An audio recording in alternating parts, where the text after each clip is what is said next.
Listeners, welcome back to the channel economics at ease. I am Nida, you educator. और आज हम class 12 का chapter number 10 कर रहे हैं। So sorry, I can not continue with the national income. Question number 43 हम फिर से करेंगे, आगे की कंटिन्यू करेंगे।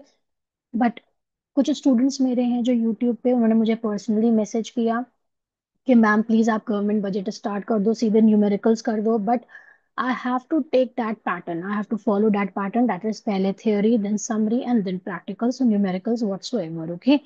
तो I just really feel sorry कि मैं आपको पूरा नेशनल इनकम नहीं करा पा रही हूँ। बट मेक श्योर मैं जैसे ही ये बजट कंप्लीट करूंगी, मैं फिर से नेशनल इनकम के जो भी क्वेश्चंस आपके बचे हुए हैं 43 ऑनवर्ड्स मैं स्टार्ट कर दूंगी, राइट?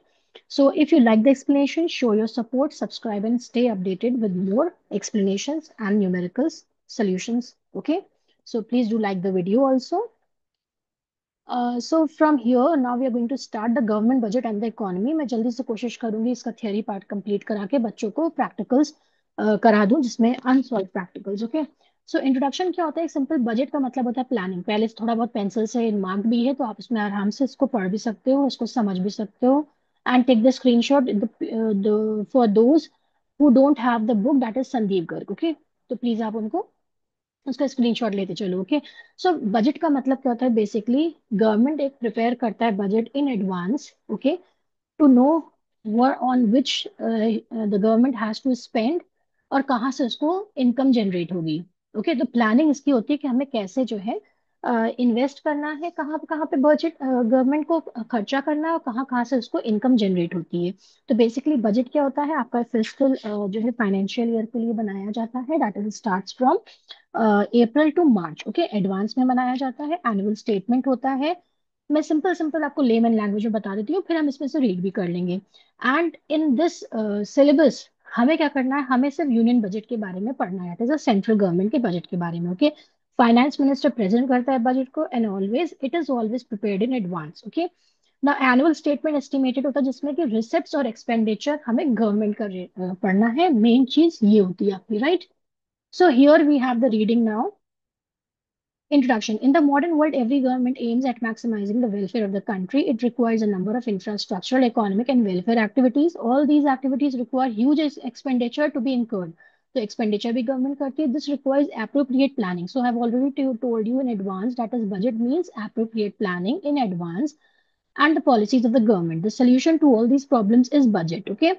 तो इसीलिए आप देखते होंगे हमेशा अप्रैल में ही आपका बजट आ जाता है। आपने देखा होगा पूरे साल क्या आपको खर्चे करने हैं गवर्नमेंट को, क्या उसको इनकम जनरेट होगी, कहाँ कहाँ से टैक्सेस होंगे, सब्सिडीज होंगी, या आप इंफ्रास्ट्रक्चर होगा, या किस डिपार्टमेंट को ज्यादा वो जो है पैसा देता है गवर्नमेंट। आपने देखा होगा ना, ये तो बजट आता है तो लोग बहुत ज्यादा वो हो जाते हैं एक्साइटेड कि देखिए कौन से डिपार्टमेंट को कितना गवर्नमेंट प्रोवाइड कर रही है, ठीक है, टैक्सेस या सब्सिडीज, या हेल्प कर रही है, प्रमोट कर रही है, ग्रोथ कर रही है, रेलवेज को के, इंफ्रास्ट्रक्चर को के, इंडस्ट्रियल सेक्टर को के, रूरल डिपार्टमेंट को, बैंक्स को।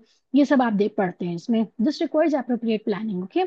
A budget is a document containing detailed programs and policies of action for the given fiscal year. Fiscal year is that is 1st April to 31st March. Okay, in advance. Meaning of government budget. Government budget का meaning क्या है? It is an annual statement showing item-wise estimates of receipts and expenditure during a fiscal year. Okay. Now, in this, we will try to cover here objectives of government budget. Okay, यहाँ तक आज हम पढ़ेंगे. I'll try my best. The receipts and expenditures shown in the budget are not the actual figures, but the estimated sales. But the estimated, यानी कि आप advance में बना रहे हैं तो ये एक्चुअल नहीं है, आप एस्टिमेट करते हैं। Values for the coming physical year, physical year is always taken from 1st April 31st March। तो मैंने आपको एक जस्ट उसका बता दिया, क्रक्स बता दिया था, आगे वही सब चीजें यहाँ पे रिपीट हो रही है, right? Now, important points of government budget. Budget is prepared by the government at all levels, central government, state government, and local government. That can be asked in one mark questions, short questions, okay, which prepares its respective annual budget. However, we will restrict our studies to budget of central government known as the union budget. So I've already told you advance में, मैंने बता दिया कि हम लोग union budget पे ही focus करेंगे। Estimated expenditures and receipts are planned as per the objective of the government. In India, budget is presented in the parliament on such a day as the president may direct by convention. Finance minister presents the annual budget of the government on the first day of the February each year. The finance minister reads out the budget speech in the Lok Sabha. A copy of the union budget is laid in the Raj Sabha soon after its presentation in the Lok Sabha. So you should know this. इसलिए मैंने सब चीजें पहले से already underline कर दी just in order to save your time, right? The budget must be approved by the parliament, okay, before it can come into effect on 1st April, the start of the India's financial year. The budget reveals the financial performance of the government in the last year and financial policies for the coming fiscal year. It means both the years is going to be compared, यानी कि आगे आपके future में क्या करना है और पुराना आपका जो भी परफॉर्मेंस रहा है उसको भी हम कंसिडर करते हैं. Now, most important thing, objectives of government budget that can be asked in the long answer type questions also in short time, short questions also. Okay, government prepares the budget to fulfill certain objectives. These objectives are the direct outcome of the government economic, social, and political policies. The various objectives of the government are as follows: reallocation of resources or allocation function. I have already underlined, तो इसलिए मैं ज्यादा कुछ आपको इसमें समझा नहीं रही हूँ. जो मेन में मैंने पॉइंट्स अंडरलाइन करे उसी को आप याद रखोगे तो आराम से एक्सप्लेन कर लोगे, राइट? तो अब बजट में क्या होता है? Budgetary policy, government aims to reallocate resources in accordance with the economic, that is profit maximisation and social welfare. The government का खाली ये एक एम नहीं होता कि it has to get the profit only. No, it has to look after the public also. Government किसके लिए? भाई पब्लिक से ही बनी, राइट? तो उसको पब्लिक को प्रायोरिटीज देना है. Government can influence allocation of resources through. अब कैसे गवर्नमेंट वहां पे कैसे आपको फोकस करवा सकती है? टैक्स कंसेशन दे सकती है, टैक्सेस को माफ कर सकती है, कम कर सकती है. जिन एरियाज को उसको फ्लरिश कराना है सब्सिडीज दे सकती है, डिस्काउंट दे सकती है to encourage investment. Government can give tax concession subsidies etcetera to the producers, यानी कि जो प्रोडक्शन जो करते हैं उनको, इंडस्ट्रीज को वो टैक्सेस कंसेशन दे सकती है और सब्सिडीज प्रोवाइड कर सकती है in order to what they can do in order to, for the public welfare or social welfare, okay, to flourish those areas. Government discourages the production of harmful consumption goods like liquor, cigarettes, etc. through heavy taxes. अब जैसे cigarettes लोग पीते हैं तो उसका production वो बंद नहीं पूरा करेगी, बट क्या करेगी, उस पर टैक्सेस हैवी कर देगी ताकि नॉर्मल लोग जो है उसको ना पी पाए. ठीक है, सिगरेट्स वगैरह का कंजम्पशन ना कर पाए. Encourages the use of khadi products by providing subsidies, इनको डिस्काउंट दे देती है, right? Directly producing goods and services. There are many non-profitable economic activities which are not undertaken by the private sector, likely water supply, sanitation, law and order. तो क्या होता है, ये आपके सिर्फ गवर्नमेंट डिपार्टमेंट ही यूज करता है, राइट? इसको सप्लाई जितनी भी करता है, प्रोडक्शन करता है, वो सब गुड्स एंड सर्विसेज यहाँ पे गवर्नमेंट के ही हाथ में होता है. So these are called the public goods. Such activities are necessarily undertaken by the government in public interest and to raise social welfare, right? For example public है, colleges हैं, hospital, bank etcetera. मैं बहुत जल्दी जल्दी ये सब read करा रही हूँ because it is very simple to understand, okay? और उसमें आगे से मैंने पॉइंट्स और मेन मेन चीज़ें भी आपको जो है उसमें दे रखी हैं. So nothing to worry about, आप इसको पढ़ लोगे, आराम से एक्सप्लेन कर लोगे ना. पब्लिक गुड्स कौन से होते हैं? Public goods and non violence.